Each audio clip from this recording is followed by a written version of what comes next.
The summer sun was blazing across the manicured gardens of the Quartermain mansion, where dozens of white chairs, floral garlands, and champagne fountains had been meticulously arranged.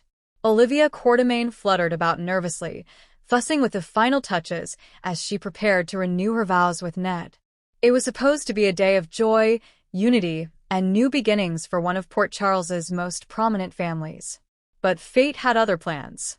The unexpected arrival of Martin Gray, with a thick legal envelope bearing the Quartermain crest, was like a thundercloud rolling over the sunshine. "Martin, what are you doing here?" Ned asked, adjusting his tie as guests began to gather in the courtyard. "Please don't tell me this is about the hotel again." Martin shook his head grimly. "No, Ned. "This isn't about business. It's about Monica. She left behind a will. A final amendment." Ned's brow furrowed. "What kind of amendment?" Martin sighed. "One that changes everything you thought you knew about your family." It had been just over 2 weeks since Monica Quartermain passed away unexpectedly in her sleep. The hospital staff mourned. The town mourned. The Quartermain family had grieved, but they had assumed the legalities were settled. Monica's estate, her shares in Yelku, the Quartermain mansion, and other assets were expected to go to Drew Kane and Jason Morgan, her sons. But Monica had been quietly working with Martin Gray in her final days to update her estate plan. And what she left behind would send shockwaves through every layer of Port Charles. "Is this really necessary today?" Tracy Quartermain snapped, her heels clacking as she approached Martin. "This is a wedding. Monica would never want this moment tainted." Martin adjusted his glasses. "Actually, Tracy, Monica specified in the will that it must be read today, in front of the entire family. She wanted truths to come out when they would make the biggest impact." Sam, standing near Jason, looked up sharply. "What kind of truths?" Martin cleared his throat. "The kind that may redefine your whole idea of family." Words spread like wildfire. Guests whispered as Martin took position at the altar where Ned and Olivia were supposed to renew their vows. Jason stood stone-faced beside Carly, while Drew clasped Scout's hand tightly, unsure of what was coming. Michael, Willow, Brooklyn, Lois, and even Leo had gathered, curious and anxious. "Ladies and gentlemen," Martin began, his voice heavy, "before the vows are exchanged today, there is another vow that needs to be heard. Monica Quartermain was not just a doctor or a matriarch, she was a protector of truth. And in the interest of truth, she asked me to read this final testament aloud." The crowd fell into an eerie silence. Olivia clutched Ned's arm. Martin opened the envelope, revealing a crisp stack of papers. Herein lies the last will and testament of Monica Quartermain, revised and signed 2 days before her death, with 2 independent witnesses, a notary, and surveillance footage to confirm its authenticity. Jason narrowed his eyes. Drew's stomach dropped. Martin began reading. "To my beloved family, if you are hearing this, it means I am no longer with you. I ask you not to grieve me today, but to carry forward the values I held dear: truth, resilience, and love. But now, it's time for the truth." Everyone leaned in. Martin continued, "For years, I tried to fill the hole Alan left behind. I thought raising Jason and Drew, 2 extraordinary men, would be enough. But in my heart, I knew the truth. Jason and Drew are not Alan's biological sons, nor are they legally my heirs." Gasps erupted. "What the hell?" Drew shouted, standing up. Jason's jaw clenched. "That's not possible." Martin lifted a hand to quiet them. "Let me finish. Monica continues. Though I raised you, loved you, and defended you both against all odds, I cannot in good conscience pass on what was never mine to give. Alan was manipulated. Lies were fed to all of us. DNA tests were altered long ago. I discovered the truth too late." Carly's eyes widened. "Is this about Helena?" Martin nodded slightly. "Helena, yes, and someone else. But more on that in a moment." Sam wrapped an arm around Scout, who looked confused and scared. "So, what does that mean? Who is the heir?" Martin flipped the page. "To answer that, Monica revealed the name of the child, who is not just Alan's biological child, but hers as well. The silence was deafening as Martin took a slow breath. The sole heir to the Quartermain estate, as per Monica's final will, is Isaiah West. Mouths dropped. "Who?" cried Tracy. "Who the hell is that?" Jordan fainted. Curtis caught her mid-collapse. TJ rushed over, shouting, "Mom!" Jason stepped forward. "You're saying Monica had another child?" Martin nodded. Yes. A child born from a secret affair between Monica and Isaiah's biological father, who shall remain unnamed for now due to sealed documents.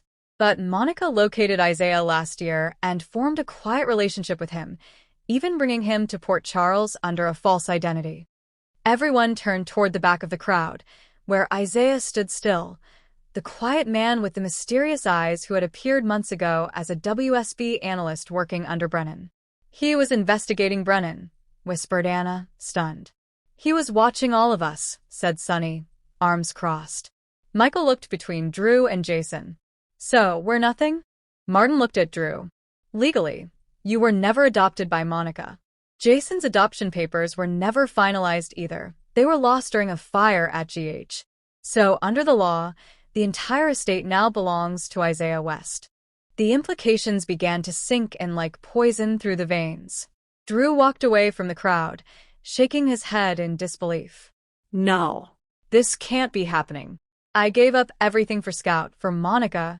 Jason stared at the ground, a flurry of memories flashing before him. All the moments with Monica, the second chances, the lessons learned. "I was never really her son," he whispered. Tracy snapped. "This has to be a lie. Monica would never give the estate to a stranger." Martin pulled out a final page. "She anticipated that objection, Tracy. Her handwritten letter reads, 'I love my family, but truth trumps loyalty. I cannot die with secrets weighing on my soul. Isaiah is the product of a choice I once hid out of fear. He deserves what is his.'" Jordan slowly stood back up, her face pale. "Oh my God. Isaiah is my son. I gave him up to WSB guardianship. I thought he died." Martin nodded. Monica found the WSB records. She traced everything. Isaiah wasn't just investigating Port Charles. He was coming home. Curtis stood beside Jordan, completely stunned. "So, he's your son? And Monica's heir?" Back at the altar, Olivia whispered to Ned, "Maybe we should postpone the vows." But Ned shook his head. No. "The Quartermain survive because we keep going. That's what Monica would want." Michael approached Martin. "What happens now?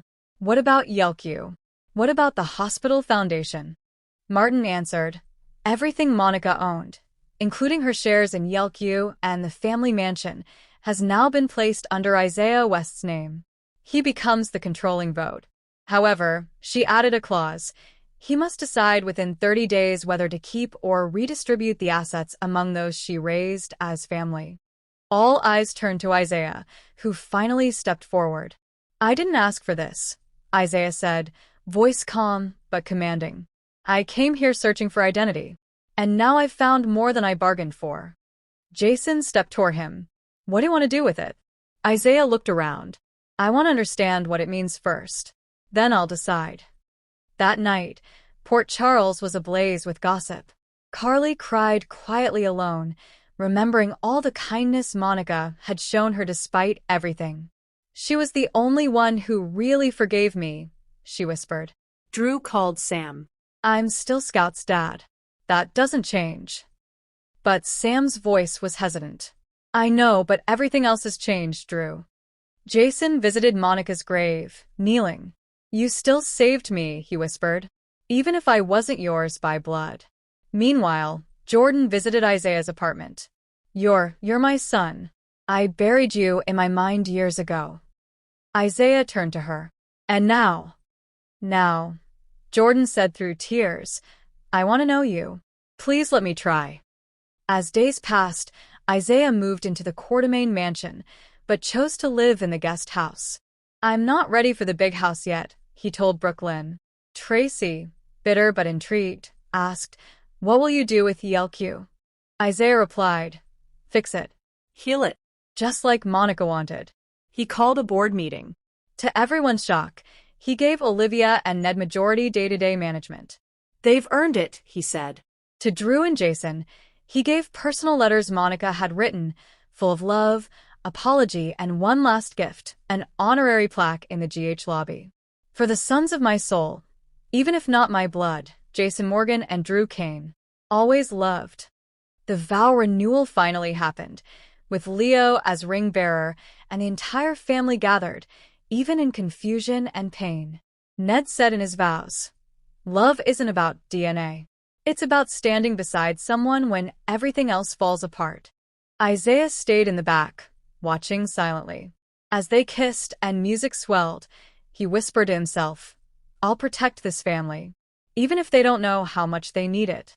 In the shadows, another figure watched, Helena Cassidy's former associate, holding a USB.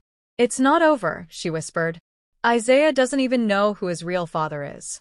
And when that truth comes out, chaos will return to Port Charles." Next time on General Hospital, the truth about Isaiah's father, Drew's dangerous spiral, and Jason's new mission begins.